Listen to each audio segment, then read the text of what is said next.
Salam buat kita semua. Hari ini kita ada itu karena Tuhan. Meski masalah kita mungkin belum selesai, ya kan? Meskipun COVID belum berakhir juga, tetapi kita masih bernafas, kita masih sehat. Nah, itu puji Tuhan semuanya ya. Itu karena kebaikan Tuhan. Masih bernafas ini kebaikan Tuhan. Karena tidak ada satupun kita yang bisa membeli nafas.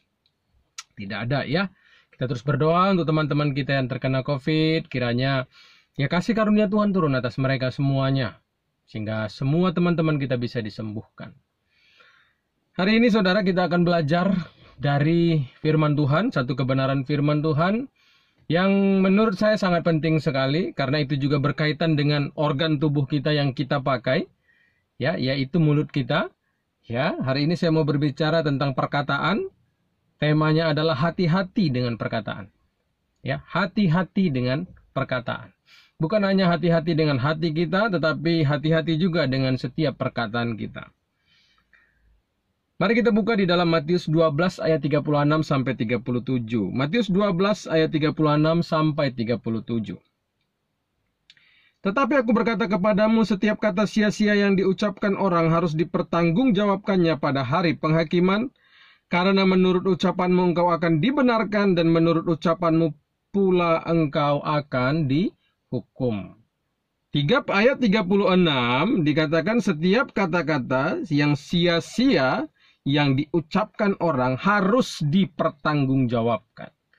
Ya, harus, saudara. Pada saat kapan? Pada hari penghakiman. Pastinya ini bicara masa yang akan datang. Kemudian ayat 37. Nah, itulah yang akan terjadi. Itulah ukuran Allah melihat kita. Kita akan melihat satu persatu dulu. Ya, hari ini temanya adalah hati-hati dengan perkataan. Ya, supaya kita menggunakan mulut kita itu dengan benar. Ya, dengan benar. Ya, dah berhenti deh dengan sesuatu yang tidak benar. Karena percayalah tidak ada keamanan kok. Tidak ada keamanan. Sesuatu yang kita anggap aman-aman saja, itu semu itu saudara. Semu. Semu sekali. Dikatakan dalam ayat 36, tetapi aku berkata kepadamu setiapnya. Ada kata kunci yang penting di situ. Ada kata setiap. Tuh. Itu berarti apapun bentuknya. Setiap. Kapanpun kita melakukannya. Nah begitu. Setiap. Apakah itu kata sia-sia? Ya.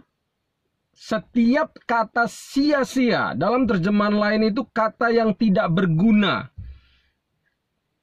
Kata sia-sia itu diambil dari kata Yunani argos yang berarti tidak berguna. Ya. Atau dalam pengertian lain itu diibaratkan seperti orang yang menganggur. Tidak menghasilkan apa-apa. Ya namanya juga nganggur.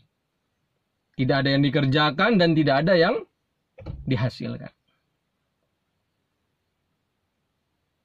Nah, dalam hal ini yang disebut dengan kesia-siaan itu adalah bahwa perkataan itu tidak mengandung kebenaran. Ya, makanya tidak berguna. Kebenaranlah yang membuat sesuatu itu menjadi berguna. Tapi ketidakbenaran, meskipun dianggap sebagai kebenaran, itu adalah sesuatu yang tidak berguna sama sekali. Kenapa? Karena tidak bisa mengubah kehidupan orang lain menjadi seperti yang Allah inginkan. Hanya kebenaran yang keluar dari perkataan kita, itulah yang dapat mengubah orang menjadi seperti Kristus. Tetapi kalau perkataan yang keluar dari mulut kita itu bukanlah sebuah kebenaran, itu adalah sebuah kesia-siaan. Artinya tidak akan berdampak benar bagi orang itu. Orang itu tidak akan berubah. Ya, saudara. Kita harus mengerti bahwa Allah yang kita sembah itu berurusan dengan perkataan kita. Dan setiap hari kita juga menggunakan mulut kita. Benar tidak? Ya. Setiap hari kita menggunakan. Begitu kita bangun pagi, kita menggunakan mulut sampai kita tidur. Mulut ini terus beracara dia.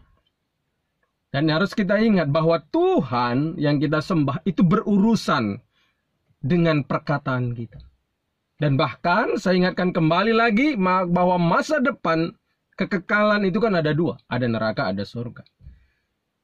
Kekekalan yang dua itu juga bergantung kepada perkataan yang keluar dari mulut kita. Makanya kita harus hati-hati dengan perkataan kita. Harus hati-hati. Saya tidak mengancam. Ini kata firman. Tadi kan jelas saya sudah bacakan. Nah, kalau kita melihat latar belakang, ya, kenapa pernyataan Yesus ini muncul? Itu diawali sebenarnya kalau saudara baca di ayat-ayat sebelumnya. Ini kan perikopnya tentang Yesus dan Beelzebul. Adanya orang-orang Farisi ataupun ahli Taurat yang berkata bahwa Yesus ini, Farisi ya, Yesus ini dia itu mengusir setan dengan kuasa Beelzebul. Kan begitu dia. Nah, itulah asal muasalnya.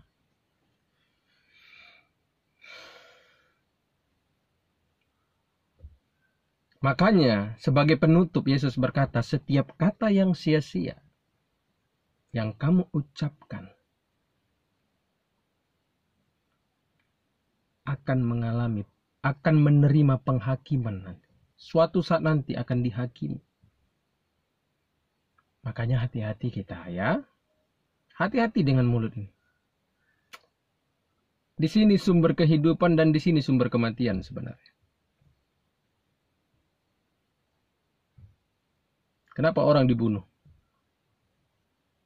Karena orang merasa sakit hati dengan perkataan kita dan akhirnya orang itu membunuh kita. Betul tidak?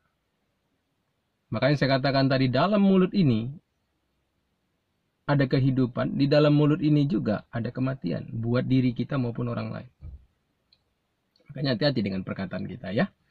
Nah, lalu yang berikutnya mari kita lihat ya. Kata sia-sia itu apa aja sih? Bentuknya itu apa? Kata-kata yang tidak mengandung kebenaran itu apa sih? Kata-kata yang tidak berguna itu apa sih? Kata-kata yang tidak bisa mengubah kehidupan orang seperti yang Kristus mau, itu apa sih? Yang pertama adalah khotbah yang dipelintir-pelintir. Ya. Di mana pengertiannya itu dikatakan Alkitab itu A sebenarnya, wah kita larikan ke B. Dipelintir-pelintir dia. Demi menyenangkan si pendengar.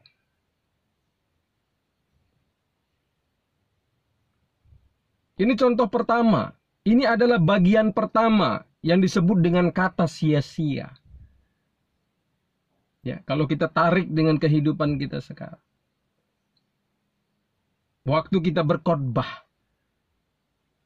Ayo pastikan bahwa apa yang kita ucapkan itu kebenaran. Bukan sesuatu yang sengaja kita pelintir. Kita ubah makna sebenarnya. Kita ubah arahnya. Itu kita sudah sebenarnya melakukan sesuatu yang bersifat sia-sia. Kenapa? Karena ketika kita memelintir ayat firman, jemaat sebenarnya tidak berada di track yang Allah inginkan. Makanya itu sebuah kesia-siaan. Makanya tidak heran kalau cara hidupnya hanya begitu-begitu saja. Makanya tidak heran ketika jemaat itu sendiri tidak pernah mau keluar. Tidak pernah keluar dari dosa-dosanya. Tetap merasa aman dengan dosa-dosa. Dan ingat, setiap khotbah kita yang kita pelintir-pelintir ayatnya, kita akan mempertanggungjawabkan itu di hari penghakiman. Jadi saya hanya mau ingatkan sebagai sesama hamba Tuhan, sebagai sesama pengkhotbah, ayo khotbah yang benar. Ayo sampaikan yang sebenarnya kepada jemaat itu.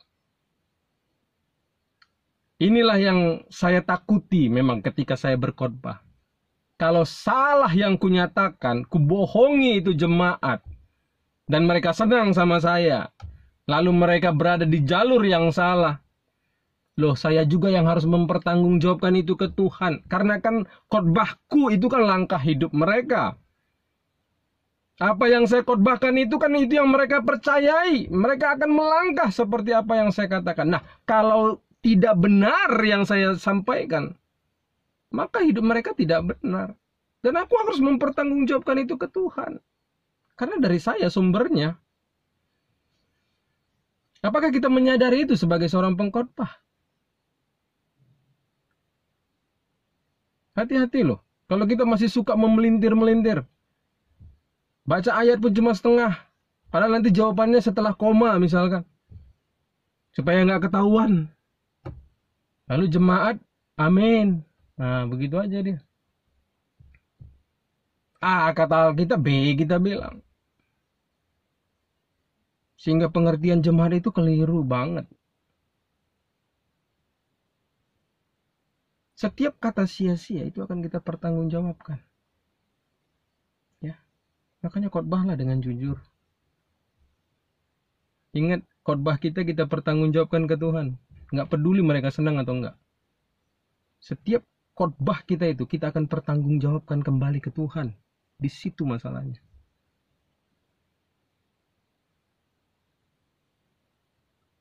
Kalau itu salah, habis kita, saudara. Ya, meski kita disukai orang, meski kita diundang orang kemana-mana, habis kita. Khotbahlah dengan jujur. Jangan khotbah yang sia-sia, yang artinya tidak mengubah hidup orang lain. Apalagi kalau kita khotbah sebenarnya supaya ini orang tidak lari dari gerejaku, supaya persembahannya tetap masuk ke dalam keuangan gereja di mana saya berada.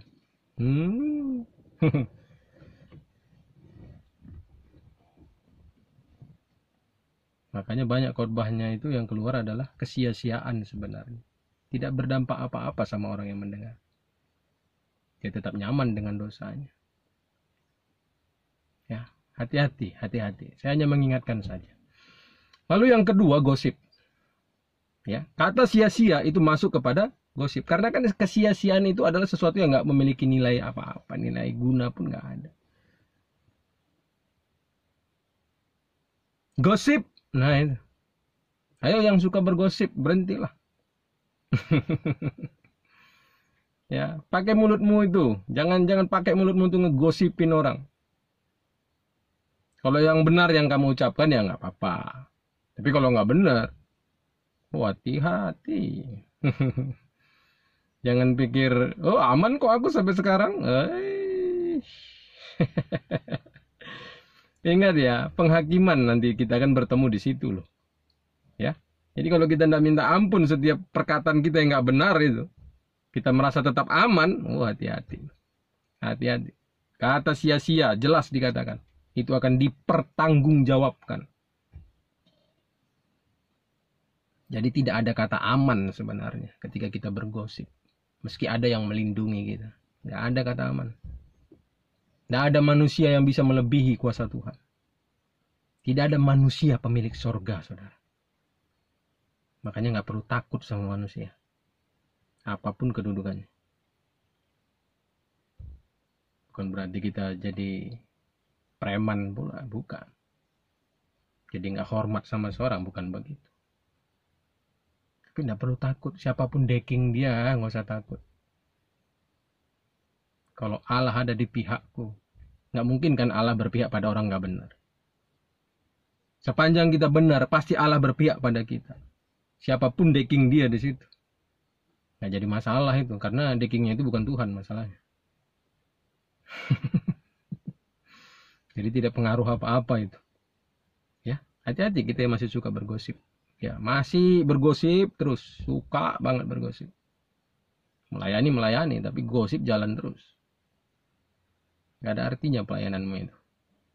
Saya, gak ada artinya pelayananmu itu. Karena kata-kata yang keluar dari kamu pun itu hanya sebuah kesia-siaan.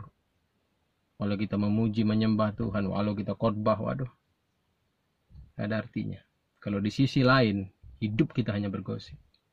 Kita menyebar hoax ke sana sini. Tetap itu semua kita akan pertanggungjawabkan kok.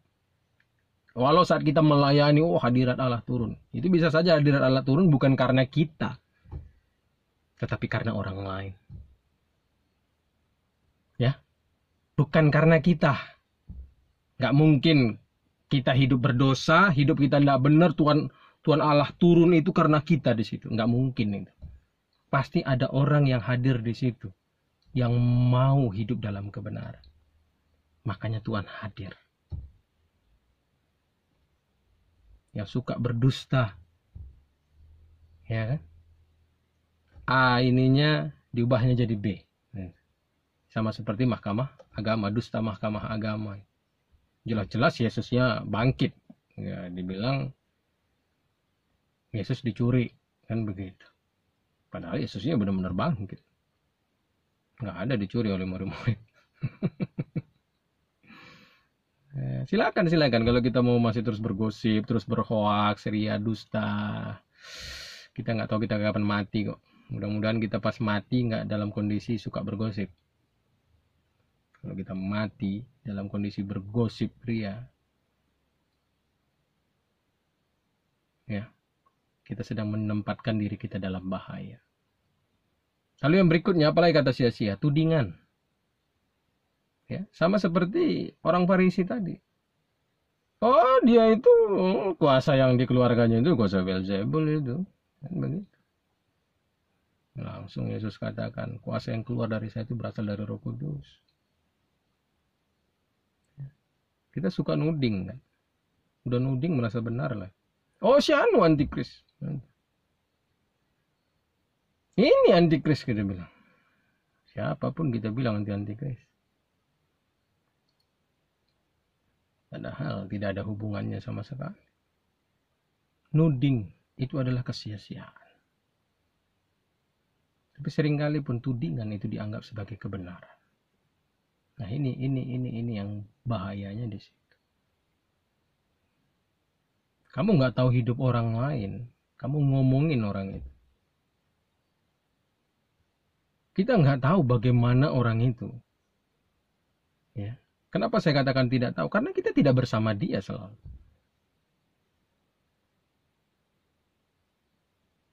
Kamu tidak bersama dia. Lalu kamu berkata, oh dia begini. Ya. Oh dia itu berbuat baik itu sebenarnya ada tujuannya gitu. Salah satu itu nuding. Padahal orang nanti melakukan itu dengan ketulusan misalkan. Walaupun ada orang berbuat baik ya untuk menutupi kejahatannya. Ada juga kan. Hanya sekedar kedok gitu. Kan banyak yang begitu. Tapi kan tidak semua orang begitu. Jangan sampai orang yang benar-benar tulus. Oh langsung kita bilang, oh jangan dia begini. Nah seperti orang Farisi tadi lah.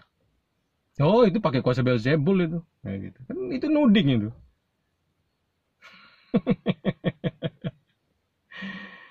Orang kalau suka nuding itu merasa dirinya benar itu. Dan ingat ya, saudara akan pertanggungjawabkan kok kepada Tuhan. Ya, aman di bumi belum tentu aman lah nanti. Makanya nah, siapapun Anda mau ngomong apa ya suka mulah situ.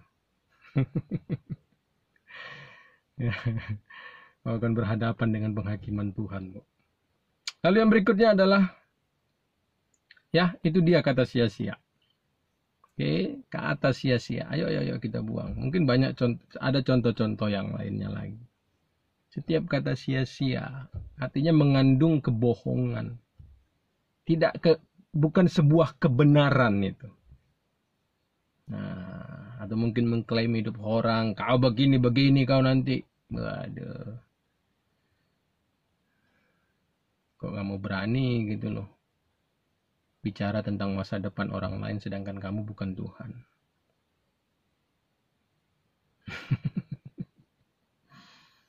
Ya. Yusuf itu masuk penjara, saudara. Ya. Mungkin saja istri Potifar merasa habislah kau Yusuf. Tapi maaf. Istri Potifar bukan Tuhan.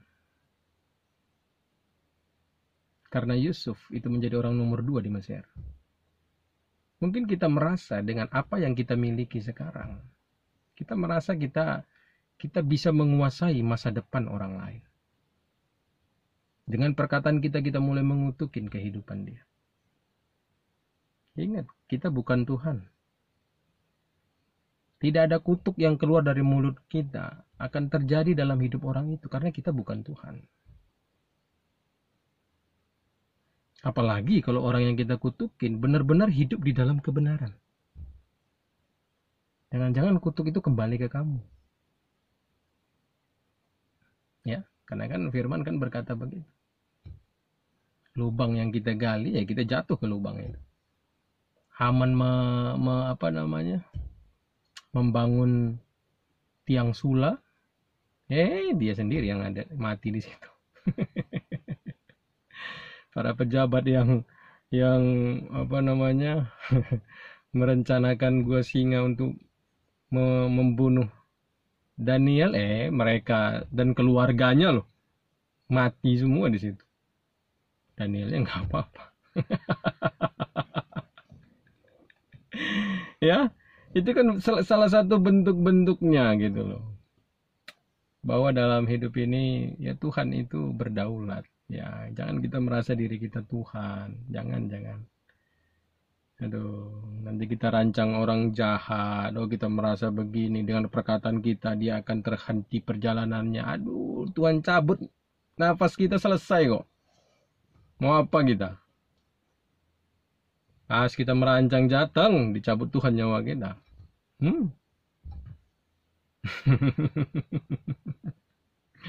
Ya, kata sia-sia, apapun itu bentuknya, ayo tinggalkanlah. Tinggalkan, ya. Kalau kita masih ya hari-hari yang lalu, mungkin tadi pagi pun yang keluar dari mulut, ya waktu khotbah pun kita minggu kemarin, yang keluar dari perkataan kita bukan kebenaran, ayo berhenti. Karena dengan jelas ya, Matius 12 ayat 36-37 itu dengan sangat jelas setiap kata sia-sia. Artinya itu tidak mengandung kebenaran di dalamnya. Bahkan ada juga di dalam Matius 12 ini dikatakan, ya masa kamu yang jahat bisa mengeluarkan perkataan yang baik. Walaupun banyak yang begitu kan. Hanya kelihatannya perkataannya bagus loh. Tapi sebenarnya dia bukan orang seperti itu. Ya Tuhan mau kita permainkan saudara. Nggak bisa loh. Nggak bisa. Mana bisa Tuhan dipermainkan. Aduh. Tobatlah ya. Kita yang masih merasa aman itu, ayo tobatlah.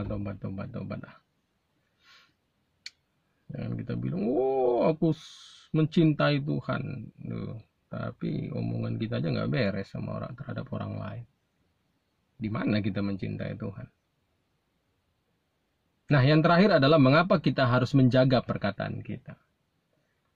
Ya, di dalam ayat 37 tadi dengan jelas dicatat, karena menurut ucapanmu engkau dibenarkan dan menurut ucapanmu pula engkau akan dihukum. Dibenarkan di sini berarti tidak menerima penghukuman.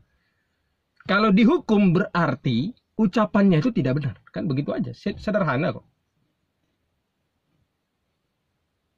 Baik dari segala segi tadi. Sehingga begini saudara, mengapa kita harus menjaga perkataan kita? Karena kita ini benar atau tidak. Di hadapan Allah ya, bukan di hadapan manusia. Tapi di hadapan Allah. Ada pada perkataan kita. Meski manusia tidak bisa mengetahuinya. Jadi benar dan tidaknya kehidupan kita, diri kita, pribadi kita, itu terletak di sini. Yang keluar dari sini. Jadi bukan masalah dipakai ke sana sini, bukan. Oh, diundang sana, diundang sini. Wah, misalkan kita keluar negeri, bukan itu. Tapi saat kita khotbah benar enggak? Karena semuanya itu akan kita pertanggungjawabkan. Kalau itu benar, maka kita terlepas dari hukuman. Tapi kalau tidak, maka hal kedua, ketika kita tidak menjaga perkataan kita, ada hukuman kekal, yaitu neraka, menanti kita.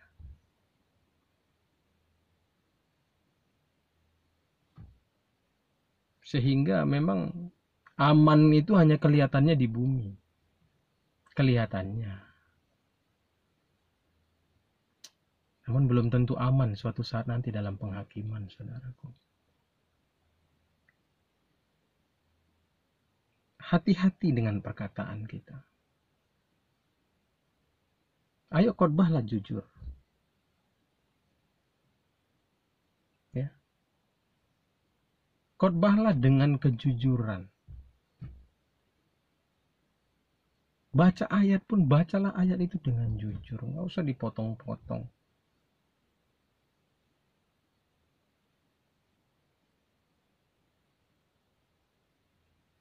Ayo kita membaca, berkhotbah dengan cara yang benar. Karena di situ juga terletak kok integritas diri kita. Di situ juga terletak penyembahan kita. Karena kan penyembahan itu di dalam roh dan kebenaran. Apa yang kita ucapkan ketika khotbah, biarlah itu kebenaran, meskipun jemaat mungkin tersinggung. Tinggal kita atur bahasa kita, jangan juga maki-maki orang dari khotbah. Tapi firman yang sebenarnya sampaikan saja. Karena segala sesuatu itu kita akan pertanggungjawabkan kembali ke Tuhan. Kata-kata yang sia-sia artinya tidak mengandung kebenaran. Meski orang senang mendengarnya. Tapi kalau itu tidak sebuah kebenaran, kita dalam bahaya. Mereka pun tersesat.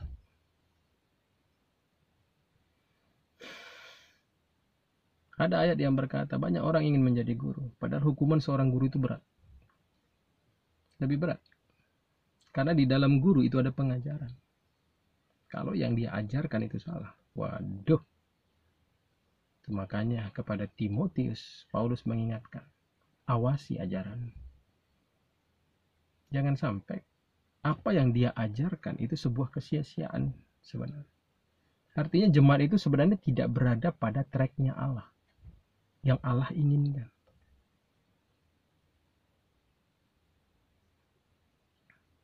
Hati-hati dengan perkataan kita. Saat kita bergosip, hati-hati loh. Hati-hati. Ketika kita nyebarkan hoaks sana sini, hoaks sana, hoaks sini, lalu orang main percaya saja, aduh. Kemudian orang yang kita sebarkan hoaks itu, orang itu mengalami penderitaan, aduh, jangan kita anggap itu akhir. Tidak. Jangan kita pikir itu sebuah kebanggaan. Itu sebuah kesialan di masa depan. Kita hanya menciptakan kesialan, kerugian di masa depan kita. Berhentilah. Jangan macam-macam dengan Tuhan. Kalau nggak mau hidup benar ya jangan ikut Tuhan lah, jangan ikut Tuhan. Ikut iblis aja sudah. Jangan kita jadi orang yang bertopeng. Kepada manusia kita bisa bertopeng, saudara. Tapi kepada Tuhan nggak bisa. Nggak bisa. Ya. Dia tetap sama dahulu, sekarang, sampai selama-lamanya. Mau kita di zaman kasih karunia pun, Allah yang kita sembah itu tetap sama. Yesus itu tetap sama, nggak berubah. Ayo jaga ini mulut ini, jaga. Jangan suka nuding orang. Udah nuding salah nggak minta maaf lagi. Ayo berubah ya kita sama-sama, saudara dan juga saya. Ayo berubah sama-sama. Ingat selalu pernyataan ini. Setiap kata sia-sia, setiap. Saudara boleh hitung pernyataan-pernyataan kita, baik khotbah kita, baik ya omongan kita tentang orang lain yang merupakan tidak kebenaran. Waduh, semua itu akan kita pertanggungjawabkan. Ya mudah-mudahan dengan apa yang saya sampaikan ini, kita yang masih suka bergosip, suka ngomong yang bukan kebenaran, ya kita tobat lah. Jangan diterusin. Mudah-mudahan tobat kan begitu. Tapi kalau nggak tobat juga ya, hidup adalah pilihan, saudara. Ini firman Tuhan untuk kita hari ini. Ya, jaga perkataan ini. Jangan kita hanya kelihatannya rohani. Waktu kita melayani Tuhan, waduh, kata-kata yang keluar itu, waduh, kesannya kita pelakunya. Sepertinya kita ada di dalam hadirat Tuhan. Tapi di sisi lain, aduh, mulut kita nggak terpakai, saudara. Betapa sia-sianya pelayanan itu. Walaupun orang yang ada di situ mengalami yang kita layani, ya mereka diberkati. Tapi itu menjadi kesia-siaan buat diri kita sebenarnya. Ya, ayo kita berubah ya. Mari kita berubah sama-sama. Setiap kata-kata sia-sia yang kita keluarkan dari mulut kita akan kita pertanggungjawabkan di hari penghakiman. Karena dari mulutmu, dari perkataanmu engkau dibenarkan. Dan dari perkataanmu juga engkau dihukum. Tidak ada kata aman. Kalau mulut yang kita pakai ini, yang perkataan yang keluar dari mulut kita bukan sebuah kebenaran. Tidak ada kata aman. Ya, jadi ayo kita bertobat ya. Tobat kita sama-sama. Jaga mulut ini. Jaga mulut kita. Jaga perkataan kita. Tuhan Yesus memberkati. Amin.